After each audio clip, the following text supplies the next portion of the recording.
Hello students, welcome back to the new lecture. In this lecture, I am going to teach you effective and safe ways to lose weight. Tired of carrying around those extra pounds? The best way to lose weight and keep it off is to create a low calorie eating plan that you can stick to for a long time. If you just want to drop a few pounds fast, there are plenty of techniques and tips you can adopt to help you reach your short term goals too. So students, for losing weight fast, I will tell you four important methods, and in this lecture I am going to tell you the first method. So the first method is exercising to lose weight.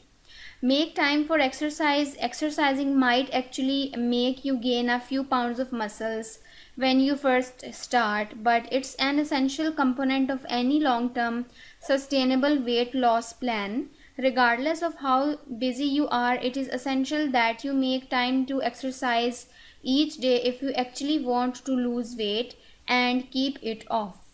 Even little things like walking instead of driving to the store can affect how quickly you lose weight. Before you begin, use a measuring tape to measure your waist, hips, and butts. If you are gaining weight but these measurements are going down, it means that you are gaining muscle and losing fat. Start a hobby that involves moving around a bit, even if it doesn't sound like exercise.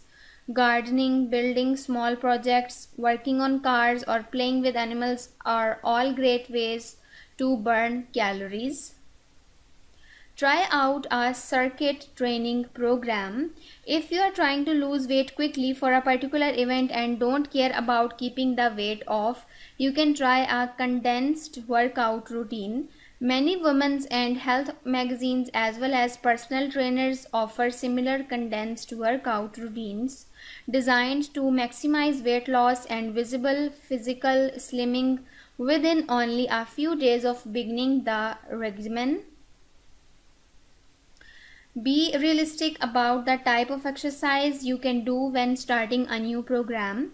If you are hoping to lose weight and keep it off, you will have to do more than a condensed fitness program. The best way to get into exercising is by picking exercises that you are actually going to do and hopefully enjoy. If you hate running, don't make it your main form of exercise. You will need much more motivation each day than if you picked an exercise that you actually enjoy. Instead, try out different exercises until you find a few that you really love, like swimming, biking, or even Zumba. Take up cardio training. While a combination of cardio and resistance training are important for overall body health, cardiovascular training is what will help you shed those pounds quickly. Weight and resistance training do not lead to immediate weight loss but can trigger your metabolism to use energy more efficiently. Muscle cells are more metabolically active than fat cells. This means that they burn more calories than fat cells, even while you are resting and sleeping. For best results, include both moderate and high intensity aerobic exercise. So students, it was the first method for losing weight very fast. I will tell you the second method in the next lecture. So see you in the next video.